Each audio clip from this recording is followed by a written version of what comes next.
football and basketball to track, soccer, and beyond, complete with highlights, interviews, and all the local sports action you love.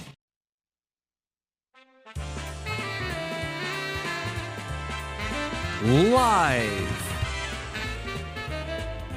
from the O'Hara Construction Studio in downtown Jackson, it's the Bart Hawley Show. I'm David Rice, inviting you to join Bart and his guests. Jackson TSC manager from MDOT, Kelby Wallace. JTV visits JPS Elementary Schools with Taher Food Service chef John Sugamora. From the Jackson County Chamber of Commerce, Mike Polgini with Fox 47's Christy Tabor. From the Jackson Area Transportation Authority, Hunter Causey. And from the Walton Insurance Group, Rick Walton.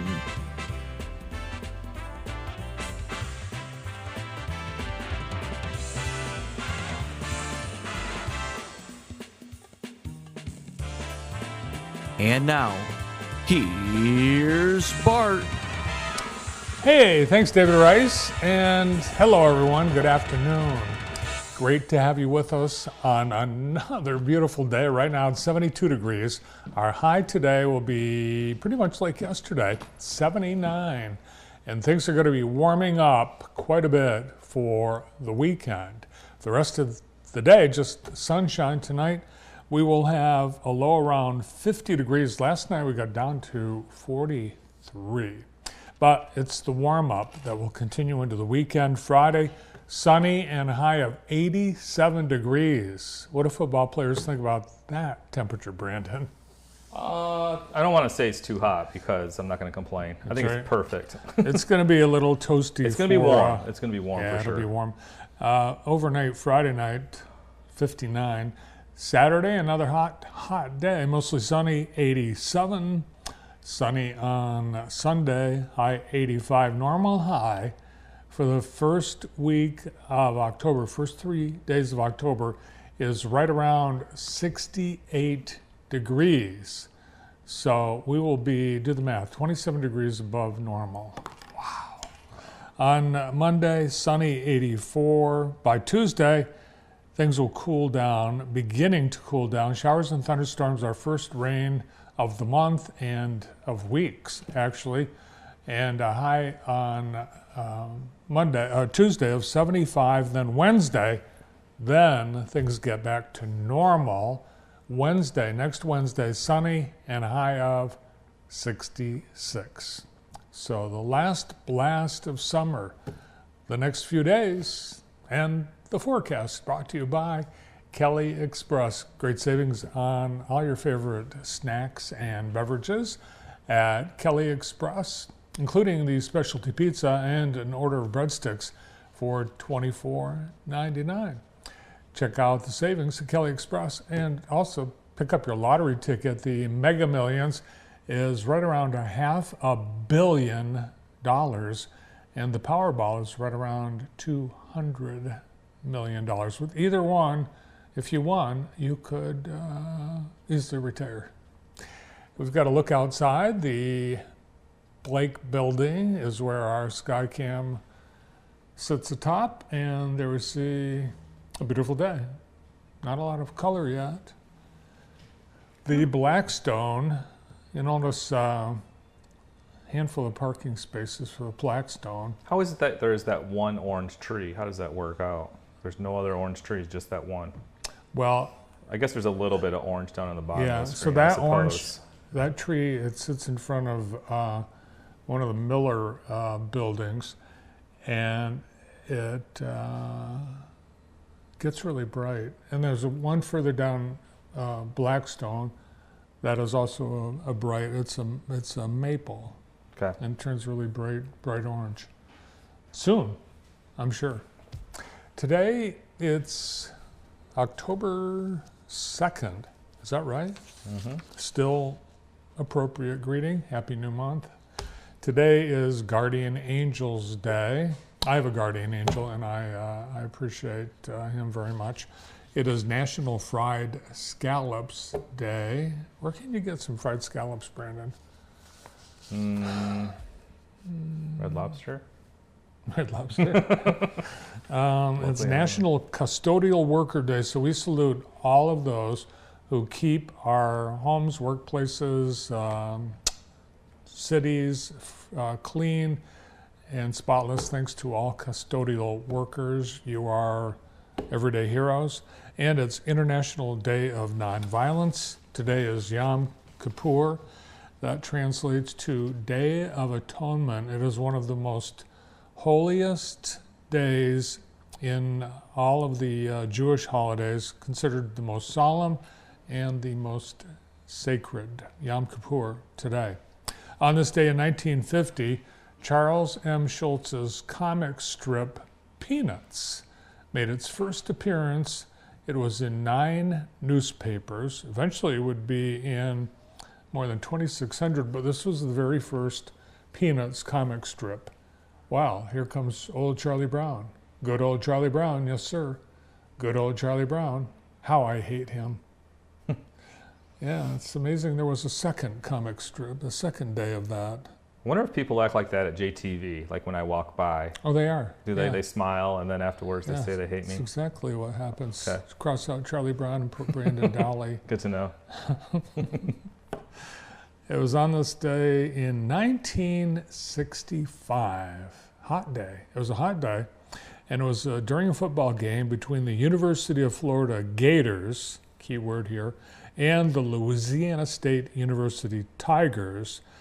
The University of Florida, their science lab, concocted this new revolutionary sports drink to help them regain the essential chemicals their bodies lose during physical exertion and sweating.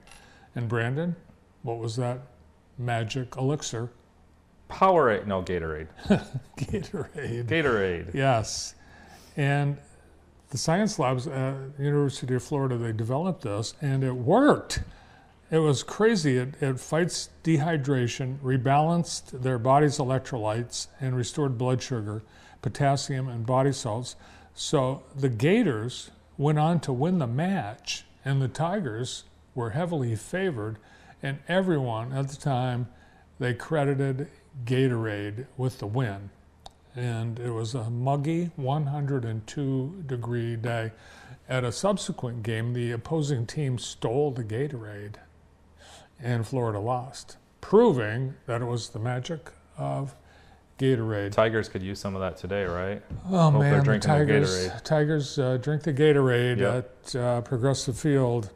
Now, in its early days, Gatorade was not a hit with players. It tasted awful. It tasted so bad that many of the players actually vomited after consuming it. True story. Dr. Cade's wife, the inventor of Gatorade, she said, maybe we should put some flavor in it. So they put some lemon juice in it, and then it became more palatable. And it was loaded with sugar, too. They didn't have the diet Gatorade back then. So the University of Florida science people, they went to Indianapolis, to the world headquarters of Stokely Van Camp, then known as a beans and vegetable canner. And they said, hey, would you like to take this product and market it and make us a lot of money? And they did, and eventually made millions and billions, sold it to Quaker Oats, and then they sold it to, I think PepsiCo owns it now. Is that right? But University of Florida still gets money from the sale of every bottle of Gatorade.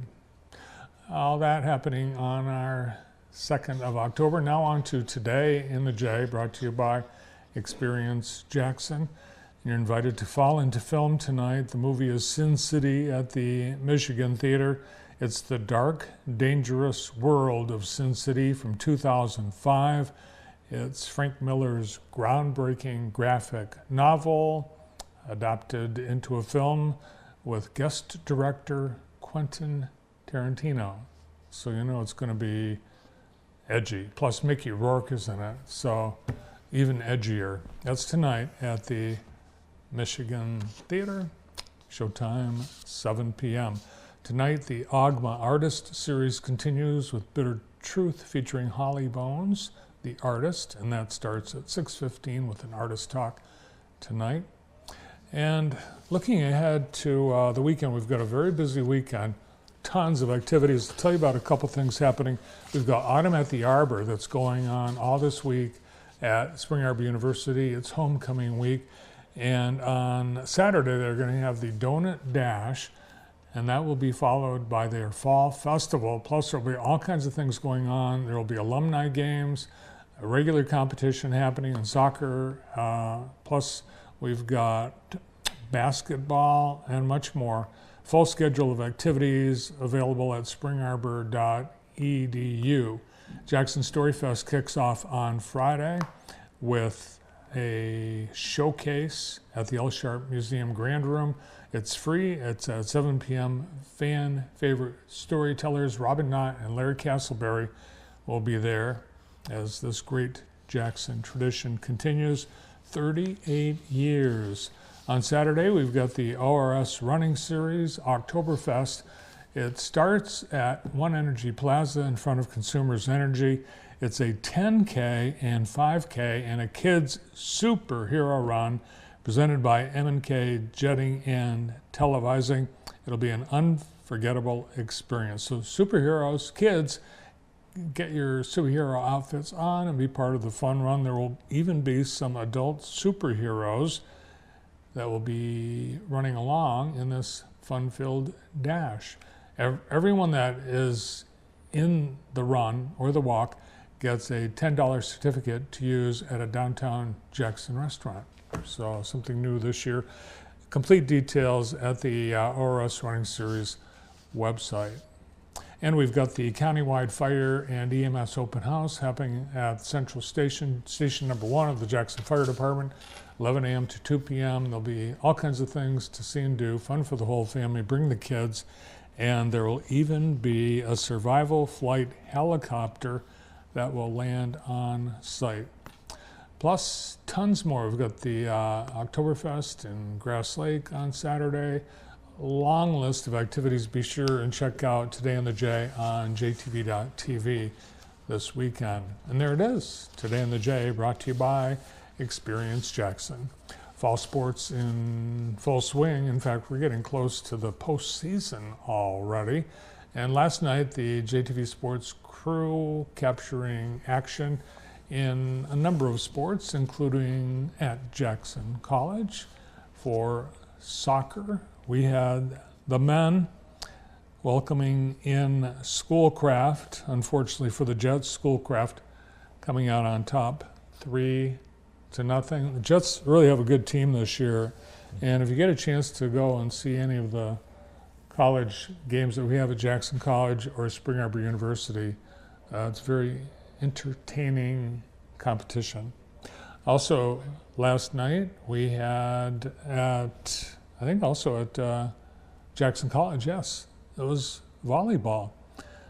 The Lady Jets hosted Henry Ford Community College, and it was a sweep, unfortunately, for Henry Ford, 3-0 at the Vic Hewis Field House in a hard-fought battle.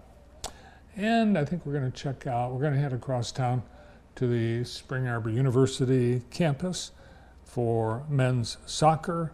Spring Arbor University Cougars took on Huntington, and it was a close game. About the Cougars coming out on top, 2-1. Congratulations, a big win during homecoming week for Spring Arbor University. And they'll also be playing on Saturday as part of the big homecoming day, Autumn at the Arbor at Spring Arbor. All are welcome to come and enjoy a great day of fun fall activities at the Arbor. We have the Fall Fun FAFSA event back on Saturday, being presented by the College and Career Access Center. This is for students contemplating life after high school. And whether you're planning a trade school, college, or some other technical education, FAFSA is for you. It's pretty much a requirement to get this free application for federal student aid application in. Plus, you'll enjoy a free lunch. There'll be prizes, other assistance as well. happening at Jackson Crossing at the College and Career Access Center, 11 a.m. to 7 p.m. on Saturday. We have a great lineup of guests on the show today. We'll get an update on all the MDOT construction going on in the area from Kelby Wallace.